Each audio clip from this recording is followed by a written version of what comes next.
Hello everyone, कैसे हैं और क्या खबर है। देखिए, सेक्टर रोटेशन का खेल चल रहा है और मैं लगातार इसके बारे में बात कर रहा हूं। टॉप के सेक्टर देखें तो डिफेंस, रेलवे काफी कुछ चल रहे हैं, राइट है।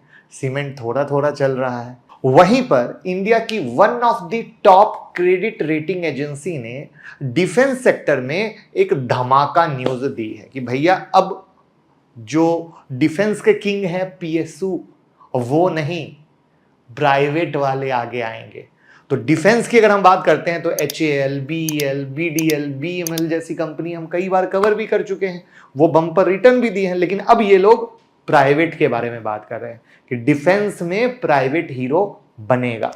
वहां पर ऑलरेडी म्यूचुअल फंड में भी बेस्ट डिफेंस स्टॉक का म्यूचुअल फंड लॉन्च हुआ है। तो ये हमारा फिनोविंग्स का चैनल है जिसको आप देख सकते हो, क्योंकि इसमें प्राइवेट और सरकारी दोनों का कॉम्बिनेशन है। तो चैनल को सब्सक्राइब कर लीजिएगा और डेली स्टॉक मार्केट न्यूज के लिए लर्न विद मुकुल अग्रवाल को लिंक डिस्क्रिप्शन में है, जिससे आप जुड़े रहें। तो क्या है ऐसा रीजन कि भैया क्राइसिल को लगा अब पीएसयू को हटाओ, प्राइवेट को लाओ, कुछ तो कहानी होगी। और वहां पर मैं डायरेक्ट लर्निंग हमेशा क्या दे रहा हूं इधर में, sector rotation, sector rotation, sector rotation. क्यों बोल रहा हूं? क्योंकि आप हिस्ट्री पकड़ो।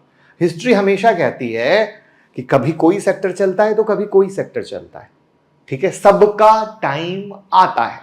तो वहीं पर ये कुछ सोच रहे, जैसे देखो, पहले प्राइवेट बैंक चलते थे, फिर वो थम गए तो सरकारी बैंक चले, खूब चले, अब वापस से कहा जा रहा है कि प्राइवेट बैंक चलेंगे। तो ये समझ रहे हो, तो यही होता है सेक्टर रोटेशन। तो वहां पर डिफेंस में अब कहानी क्या है, प्राइवेट की।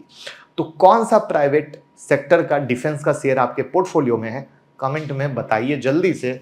और ज्वाइन बटन से यूट्यूब मेंबरशिप ज्वाइन कर लीजिएगा, जिससे कि 799 रुपए में बहुत सारी लर्निंग वीडियो हो या डेली मार्केट अपडेट हो, बहुत कुछ आपको यहां से मिलेगा। फटाफट समझते हैं कहानी क्या है, फिर कंपनी को देखेंगे, उसके ऑर्डर बुक को देखेंगे, उसके फ्यूचर प्लान को देखेंगे।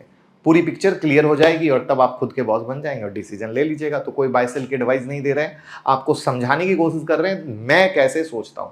तो क्राइसिल ने क्या किया, 25 प्राइवेट कंपनी को एनालाइज किया और रिपोर्ट निकाली है, जहां उन्होंने ये कहा कि जो पीएसयू है वो डिफेंस इंडस्ट्री को क्या कर रही है, डोमिनेट कर रही है, लेकिन प्राइवेट कंपनी में ग्रोथ होने वाला है। तो ऐसा उनका मानना है, मेरा कुछ नहीं मानना, उनका मानना है कि जो सरकार का पूरा कंट्रोल है ना, वो अब धीरे धीरे कम होगा। ऐसे भी देखो सरकार क्या करती है, कोई जो नया सेक्टर जिसको उभारना है, बाहर लाना है, उसमें इनिशिएटिव लाती है, करेक्ट है। इनिशिएटिव लाकर उसको आगे बढ़ाने की कोशिश करती है, पुश करने की कोशिश करती है, जिससे कि प्राइवेट वालों का विश्वास बढ़े।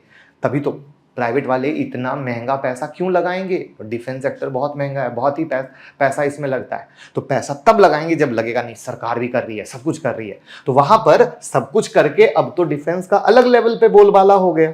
तो उस बोलबाला पे क्या होगा, सरकार का पूरा कंट्रोल कम हो सकता है। तो वहां पर प्राइवेट वाले निखर के आ सकते हैं। This is the first most important point, ठीक है। जो प्राइवेट कंपनी है उनका डेवलपमेंट और प्रोडक्शन जो कैपेबिलिटी है उसका इन्हांसमेंट, प्राइवेट वाले भैया खर्चा करेंगे, प्रोडक्शन को बढ़ाएंगे, क्वालिटी को बढ़ाएंगे, ठीक है, कैपेबिलिटी को बढ़ाएंगे। एक एग्जांपल से 100 पीस माल बना रहे थे, अपने प्रोडक्शन को बढ़ा के 1000 पीस के बराबर करेंगे। जो इनका ऑर्डर बुक है वो गवर्नमेंट पॉलिसी से प्रॉपर अलाइन है, मतलब दायां बायां नहीं है, साथ साथ। तो वो एक अगेन पॉजिटिव पॉइंट हो गया। ऑर्डर बुक और ऑपरेटिंग इनकम में 4.5 टाइम इंक्रीज होना, जो पिछले साल केवल 3.5 टाइम था, यानी रंग दिखना शुरू हो गया है। बराबर है, रंग नहीं दिखता तो ये आपको 3.5 गुना दिखता ही नहीं। अब यहां पर नेक्स्ट पॉइंट है कि ऑर्डर बुक और रेवेन्यू ग्रोथ से कंपनी का कैपेसिटी एक्सपेंशन, जिससे वर्किंग कैपिटल रिक्वायरमेंट इंक्रीज हो जाएगी। प्राइवेट कंपनी का जो कैपेक्स है वो 600 से 700 करोड़ तक का है। तो ये अगेन इंपॉर्टेंट है कि कोई भी कंपनी कैपेक्स क्यों करेगी, पैसा क्यों लगाएगी, जब तक धंधा ना समझ में आए, सरकार का सपोर्ट ना समझ में आए। तो जब सब कुछ समझ में आ रहा है तो भैया पैसा भी लगाएगी, बराबर है ना। वहीं पर कुछ प्राइवेट कंपनी का बैलेंस शीट स्ट्रांग है, हेल्दी प्रॉफिट में बैठी हुई है, ठीक है, प्रॉपर से फंडिंग है, हर कुछ पॉजिटिव है। और मेरी नजर में ये है सबसे इंपॉर्टेंट पॉइंट, क्योंकि आपके दिमाग में आएगा ना कि हम अच्छी कंपनी कैसे पकड़ें। तो यही है वो अच्छी कंपनी का राज, जो पावरफुल हो और सब कुछ हो। और वहां पे आपने सुना भी होगा ना, अदानी अब बहुत बड़ा पैसा लेकर कूदने वाले हैं डिफेंस में। मैंने न्यूज कवर की थी लर्न विद मुकुल अग्रवाल के चैनल पे। तो भैया ये ऐसे ही रिपोर्ट नहीं बनती है, रिपोर्ट बहुत सोच समझ के बहुत दूर की कौरी से बनती है, और इसी चीज के लिए ये कहानी है। क्रोनोलॉजी समझ रहे हो ना? तो आपने क्या देखा कि क्राइसिल ने एक नहीं बल्कि बहुत सारे रीजन दिए जिसके बेसिस पर 20% के ग्रोथ को, रेवेन्यू ग्रोथ को एस्टिमेट किया। करेक्ट? तो वीडियो को लाइक कर दीजिए, वो तो कंजूसी ना कीजिएगा। अब 25 कंपनी को तो एनालाइज करना पॉसिबल नहीं है, तो हमने कुछ ऐसी कंपनी ली जिनका ऑर्डर बुक स्ट्रांग है, वैल्यूएशन ठीक है, फ्यूचर प्लान गवर्नमेंट पॉलिसी से अलाइन करते हैं, हम उसको देखेंगे। ठीक है? सारी कंपनी डिफेंस की है तो उतना बिजनेस के डीप में भी जाने की ज़रूरत नहीं है। क्राइसिल के रिपोर्ट में फोकस ऑर्डर बुक और वैल्यूएशन पर है, तो हम भी उसी चीज़ पर फोकस कर रहे हैं। कोई बाई सेल टिप नहीं दे रहे, सिर्फ सिखा रहे हैं। प्लीज़ ये रिक्वेस्ट है, क्योंकि जब भी कोई वीडियो बनती है लोगों को लगता है बस बाई सेल टिप आ गई, टिप से दूर रहें। तो इसमें जो पहली कंपनी है वो है डेटा पैटर्न। डिफेंस और एरोस्पेस इलेक्ट्रॉनिक सेक्टर में फास्टेस्ट ग्रोइंग कंपनी है। फास्टेस्ट ग्रोइंग इसलिए बोला क्योंकि ये रहा ऑर्डर बुक जिसमें प्रोडक्शन, डेवलपमेंट और सर्विस, ये 3 पार्ट के आधार पर किस तरीके से इनका ग्रोथ हो रहा है साल दर साल, वो दिखाने की कोशिश की है। यहाँ पर फाइनेंशियल ईयर 2021 और 22 में क्या है, थोड़ा सा ड्रॉप है, बाकी उसके बाद ग्रोथ आपके सामने है।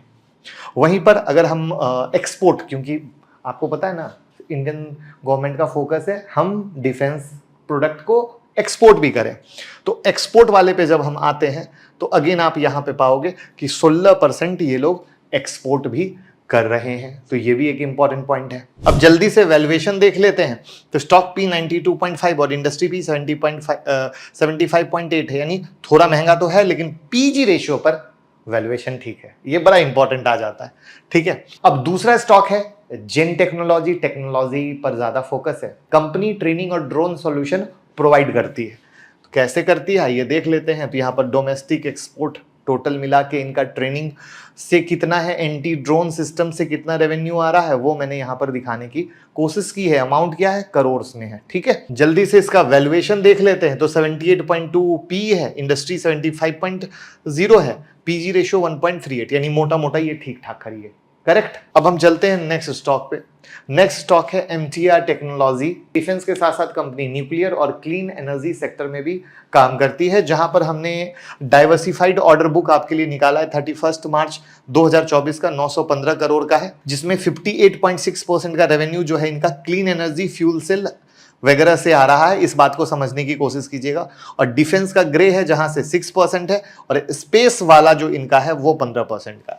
तो ये अगेन एक इंपॉर्टेंट पॉइंट है कि कहां से कौन कंपनी कितना रेवेन्यू कमा रही है वो समझना बहुत ज्यादा जरूरी होता है। अब इनके एक्सपोर्ट बिजनेस पे हम नजर डालें तो एक्सपोर्ट पे बहुत ही ज्यादा इनका फोकस है। 38% का एक्सपोर्ट हो रहा है, यहाँ पे 29% है। तो ये Q4 फाइनेंशियल ईयर 2024 और ये फाइनेंशियल ईयर 2024 का है। तो ये कंपनी, चूंकि हमारा सरकार का भी फोकस एक्सपोर्ट पे है, तो वहां पर ये एक फायदा इनको मिल सकता है। जल्दी से इनको वैल्यूएशन देख ले तो 92.1 इंडस्ट्री पी और इनका 102, तो इसके आधार पे थोड़ा सा महंगा, और पीजी रेशियो के आधार पे तो खतरनाक वाला महंगा, क्योंकि 12.5 का पीजी रेशियो है। नेक्स्ट कंपनी है पारस। पारस डिफेंस और स्पेस के इंजीनियरिंग, प्रोडक्ट और सॉल्यूशन का डिजाइन, डेवलपमेंट, मैन्युफैक्चरिंग सब करती है। वहां पे इनका ऑर्डर बुक बहुत प्यार से दिख रहा है, लगातार बढ़ता हुआ और खतरनाक लेवल पे बढ़ता हुआ। यहां पर इनका वैल्यूएशन हम लोग चेक कर ले तो 92.1 इंडस्ट्री पी है और स्टॉक पी 183, यानी खतरनाक लेवल पे महंगा है। पीजी रेशियो है 19.1, खतरनाक लेवल पे महंगा है। ये कभी मत भूलिए, ये बहुत इंपॉर्टेंट है। अच्छा, एक चीज और जो मिसिंग आपको लगी होगी, एक्सपोर्ट का सर ने इसमें बताया नहीं।